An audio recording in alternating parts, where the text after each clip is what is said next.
Shawnee Mission joins a worldwide movement to get students comfortable with computer programming. Elementary students learn broadcasting and technology at a new after-school academy. An author and Shawnee Mission graduate returns to her middle school to inspire creativity in some young writers. And we'll visit a museum where the statues come to life. It's all ahead on this episode of Spotlight on Shawnee Mission.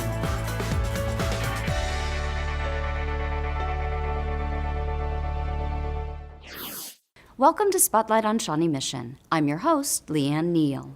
Students across the district are learning the basics of computer programming in a fun, interactive way. So instead of having to put walk, walk, walk, what could we do? These kindergartners at Shawnee Elementary are taking part in a global movement called Hour of Code that encourages students to play games that teach computer coding skills. All right, let's try it. The purpose behind the Hour of Code is to inspire kids to want to go into computer programming, do things more than just play on app games, but to actually learn how to make the pieces in their games move and how the people that developed the apps actually did it themselves. With their first task accomplished, Drew's students move on to the next challenge. Why is he going to jump 3 times? Because there's 3 thimbles. Because there's 3 thimbles. Those silver things are called thimbles. With the coding complete, it's time to test it out. Yes! No! Of course, like any experiment, it doesn't always go as planned, so it's back to the drawing board. The kids are so excited. They see it as a game, but really they don't realize that they're using their mind in different ways. It's including problem solving, and it's including critical thinking, and so they're really excited and completely zoned in to making it work. And I'm hoping that as they get older in elementary, it will inspire them to continue it when they get into middle school and high school and want to take those computer science classes. We're going to kind of kick it up a little level of complexity now, because I think you're ready. At Westwood View Elementary, Brian Watson's 6th graders are moving beyond the basics. We started out simple because we're doing a week of code, not an hour of code. As we work our way through the rest of this week, we're going to go into more and more complicated, more rich experiences of, with more of the common language and common things that they might see in the world of computer programming and so forth. Pay attention to what Cam has in terms of his instructions. See how he's instructed it to go over 5 places, drop it off, and then come back and get it, and then it drops it off. Well, today we're basically programming like little robots and puffballs and stuff like that to move around and get to where they need to be. So why expand the Hour of Code into a week of code? I think the principal, Susan Knight, saw it as a great opportunity for students for preparing them for the future. There's going to be millions of jobs available, and it gives them the opportunity to learn and see what they could potentially do for their career. It's really good to know how to code because when you get older, you're going to probably work in a job where you need to learn how to code a computer. You use something with a computer, and it's really good just to learn the basics of how coding works. Well, I've learned that you really need to focus and work hard and be determined because sometimes it gets tough when you're doing it. And so if you want to end up coding when you're older, you need to be pretty determined. The thing that they are realizing is that this is a collaborative effort. Solving problems, being an engineer, being a scientist, being a computer programmer, you don't work by yourself, you work with others. And so solving problems, whether it's through computer code or some other engineering method, is a team effort. And building that community, building that ability to share and collaborate and solve the problems together is obviously a lifelong skill and something that they'll use this year, next year, and well into the future. Well, I put the program 2 there because after that it will go to the program, go to the second line of the program. For some students, it's a discovery that computer coding doesn't have to be scary. But even if they don't take to it, Watson says there is still value in the process. I think that the kids who don't get super turned on by the computer programming are also going to be excited by the problem solving and just that ability to overcome and use tenaciousness and persistence to try to figure out how to work it. Again, that's a great skill we want to instill in our kids. It's a lot of fun. You get to mess around with your friends on it and have a great time. Code.org estimates that 71 million people took part in its second annual Hour of Code. At another elementary school, computer coding and making movies are just two of the activities encouraging students to extend their school day. We'll take you to the academy when Spotlight on Shawnee Mission continues.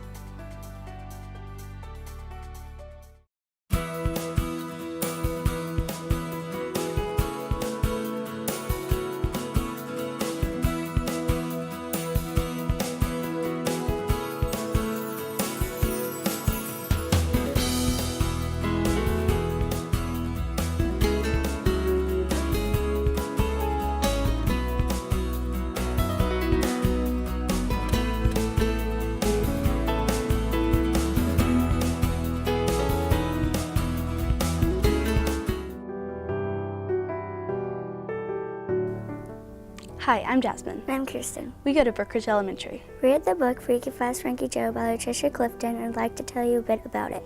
In the book, Frankie Joe's mother goes to jail in Texas. He has to go live with his father, who he never met. There he meets his 4 younger stepbrothers and stepmother. Frankie Joe's supposed to be in 6th grade, but he gets moved to 5th grade because of his lack of schooling. Frankie Joe's stepbrother, who is also in 5th grade, is mean to Frankie Joe and calls him names like Freaky, Slow, Frankie Joe. So Frankie Joe decides to start his own delivery service to get money to bike 1,400 miles back to Texas. Meanwhile, his grades are getting a lot better. Frankie Joe's mother comes to see him with a new boyfriend. She tells him she is going to leave him there. He gets really depressed and won't get out of bed or eat for days. This is the turning point in the book. Will he ever get over his depression? Will he ever get used to this new life? As time goes by, Frankie Joe starts to think about Texas and the Lone Star Trailer Park.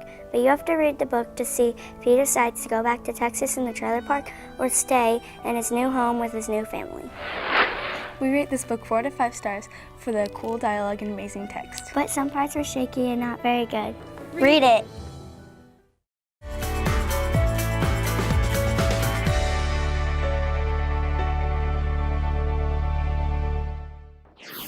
Welcome back. Some students at Broken Arrow Elementary are logging a few extra hours at school each week, but they don't mind. In fact, as you'll see, they're actually having a whole lot of fun. Action. These students are trying their hand at movie making. It's one of the offerings in Broken Arrow's new after-school program called Trailblazer Academy. Cut. Right now we have 2 clubs meeting, and that's Technology Club and Broadcasting Club.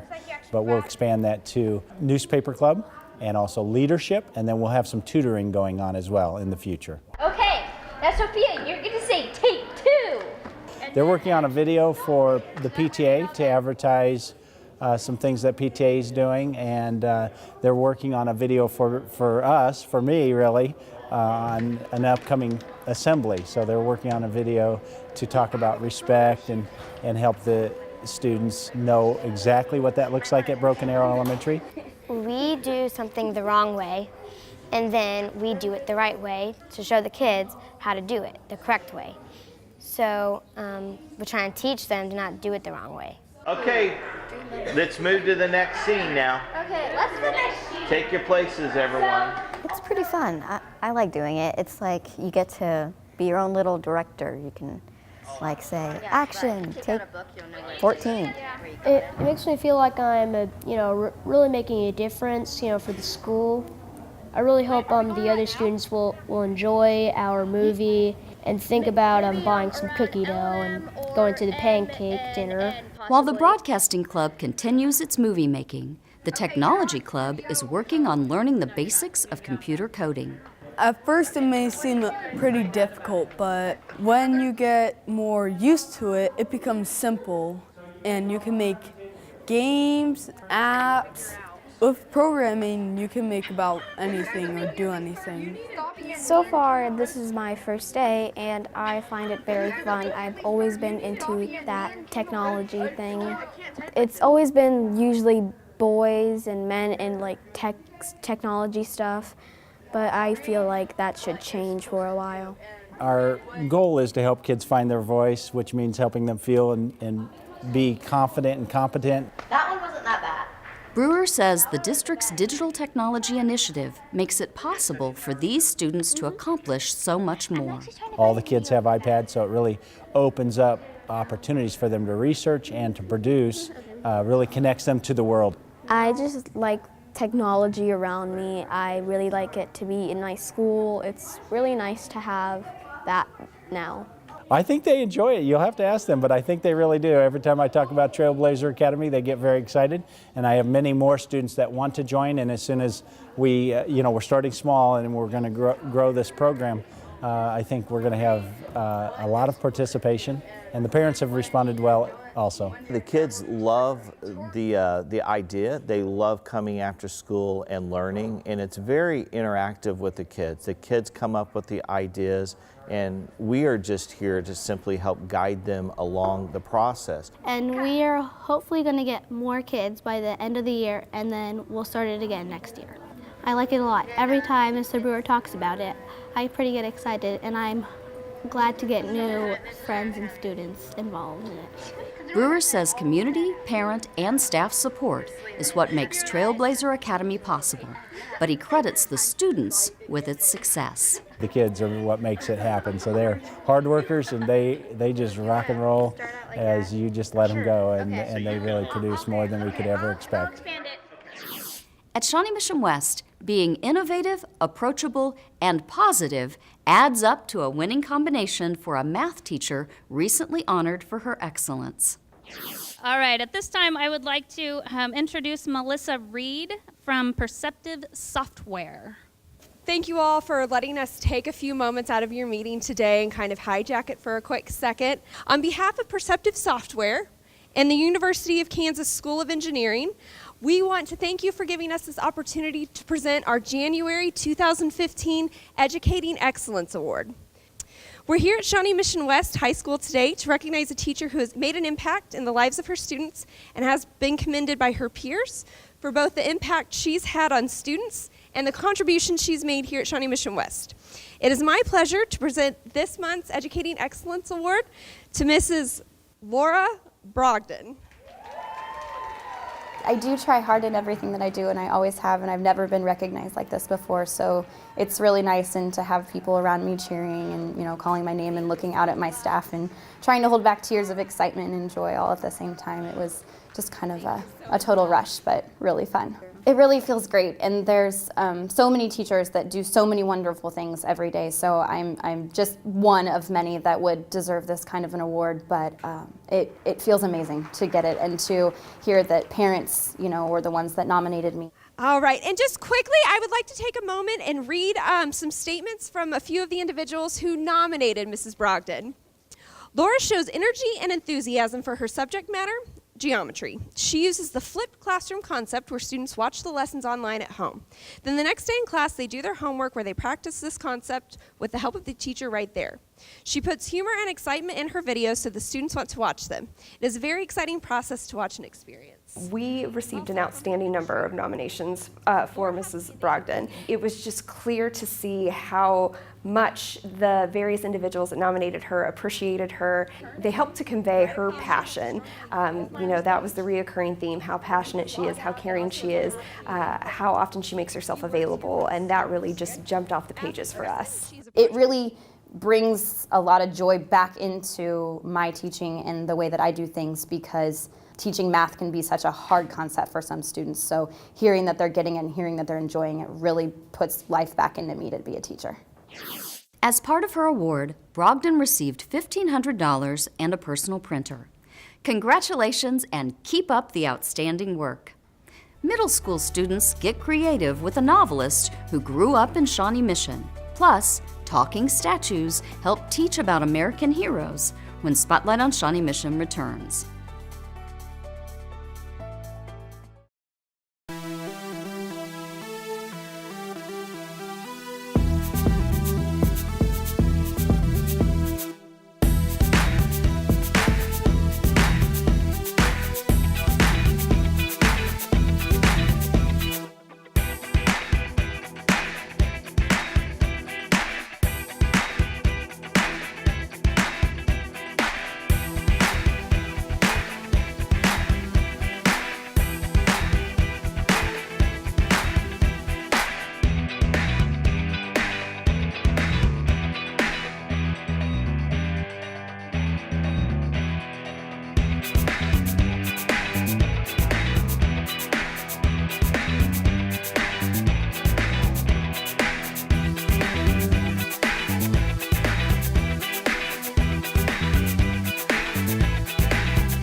Welcome back. Girl in Reverse was named one of NPR's top books of 2014. Author and Shawnee Mission graduate Barbara Stuber recently returned to her roots at Indian Hills Middle School with a special mission in mind. My English teacher's name was Miss Garrett. The one cool thing she did was play a Beatles song, and then we got to write a story about the song. Have you guys done anything like that in your creative writing class? I was invited by the librarian here, Hayden Huggins, to teach the two creative writing classes that are electives here at Indian Hills, which I was thrilled to learn. So I get to be with 50 fellow writers in the library today. It's really fun. Stuber spent some time talking about the writing process and answering these creative writers' questions.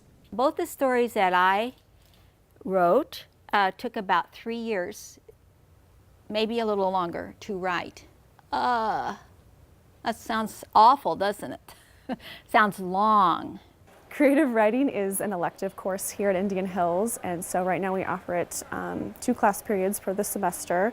So it's great that those students can really take it as something they enjoy, and they don't have to be in here, but they do it because they love it. She was really good at explaining all this stuff, and I want to write even more than I did before, which is saying a lot for me. I really like writing.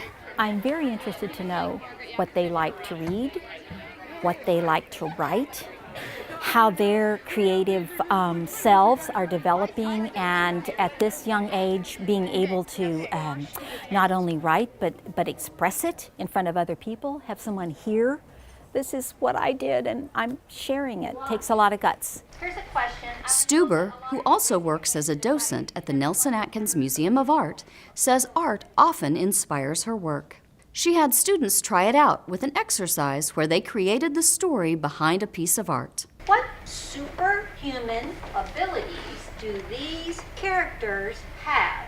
One of the characters had to put the moon in a cage.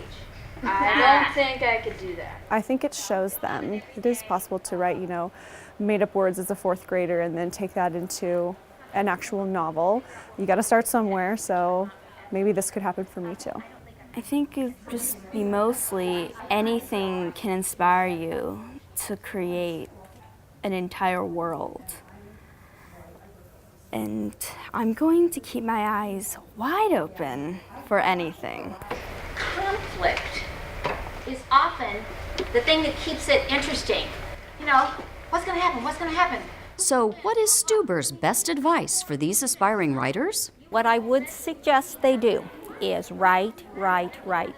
Don't be hard on yourself. Just get down your thoughts, keep a journal, a diary, just keep a notebook of ideas you have that don't have to be formed, they don't have to be in any order, and you'll be surprised how much just those pieces can kind of, almost when you're not thinking about it, come together and inspire you towards a story that makes sense.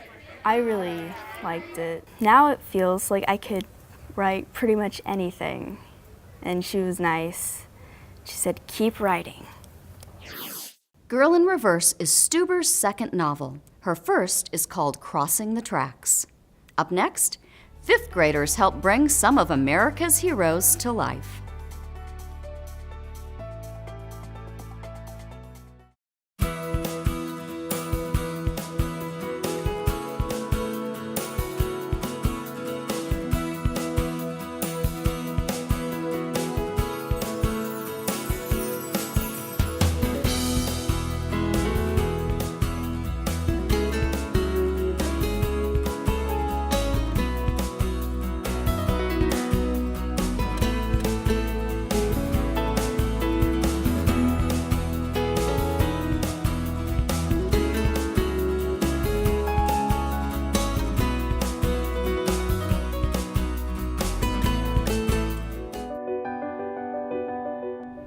Hi, I'm Olivia. And I'm Hadley. We go to Brookwood Elementary. We read the book One for the Murphys by Linda Hunt. In the wake of heartbreaking betrayal, Carly Connors is thrust into foster care and left on the steps of the Murphys, a happy, bustling family. Carly has thick walls and isn't rattled easily, but when Miss Murphy continues to keep faith in her throughout all of her troubles, Carly begins to let Miss Murphy in. As Carly stays there longer, she becomes more open as well as friendly. She even gets used to the "here's your lunch, did you finish breakfast?" kind of mom. But when Carly's mother wants her back, will Carly choose to go back to the dumpster diving life she once knew, or stay with the home-cooked meals life that she knows now? We rate this book 5 out of 5 stars. For its amazing character development and how it kept you reading till the very end. Read it!